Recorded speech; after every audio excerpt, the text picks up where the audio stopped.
আজকে আমি আপনাদেরকে শোনাবো এমন এক ঘটনা যা শুনে অবাক হয়ে যাবেন আপনারা। রাতে ভাত খেয়ে ঘুমিয়েছিল মেয়েটি।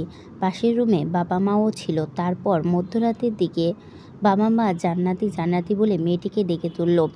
ঘুম থেকে তুলে বলে, একটু বাইরে বের হব চলো। মেয়েটি ঘুম ঘুম চোখে অবাক হয়। এত রাতে কোথায় যাবে জিজ্ঞাসা করতে থাকে। বাবা মা কোনো প্রকার উত্তর না দিয়ে বাইরে যাওয়ার জন্য জোর করতে থাকে। যেহেতু বাবা মা বলছে, তাই মেয়েটি আর না করে না। চোখে ঘুম আর কৌতূহল নিয়ে বেরিয়ে হয় তাদের সাথে। কিছু দূর যাওয়ার পরই মেয়েটি লক্ষ্য করে তার চাচি শাহিনা বেগম ও তাদের সাথে যাচ্ছেন। মেয়েটি মনে করেছিল হয়তো সবার একসাথে কোনো দরকারি কাজে যাচ্ছে, কিন্তু কিছু দূর যাওয়ার পরে মেয়েটি খেয়াল করে তার বাবা মা বসত বাড়ির রাস্তা ছেড়ে কৃষি জমির দিকে যাচ্ছে।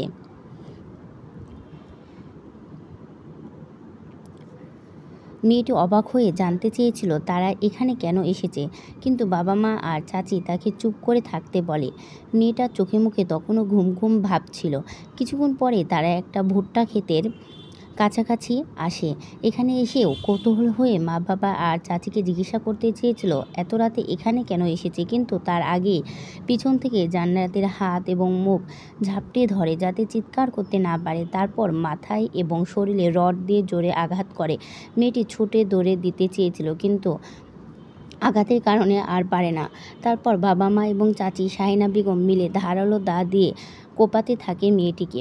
মেয়েটা তখন অনেকটাই নিস্তেজ, তবে তীব্র যন্ত্রণায় ভুগছে। তিনজন মিলে অনবরত কোপাতে থাকে মেয়েটিকে। চারিদিকে রক্ত ছড়িয়ে পড়ে। তারপর সেখানেই মারা যায় মেয়েটা।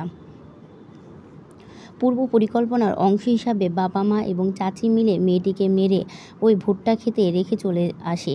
এই ঘটনা শনিবারের।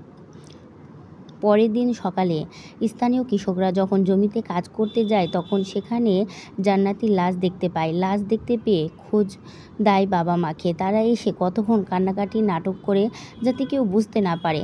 তারপর মেয়ের চাচা এবং বাবা মিলে প্রতিবেশী 27 জনের নামে মামলা করে। তারপর পুলিশ সেই প্রতিবেশীদের আটক করে জিজ্ঞাসাবাদ শুরু করে, কিন্তু পুলিশ কিছুতেই সুরাহা করতে পারছিলেন না। সবাই অস্বীকার করছিল। পুলিশও আরও জোর দিয়ে জিজ্ঞাসাবাদ করে, কিন্তু কাজ হয় না।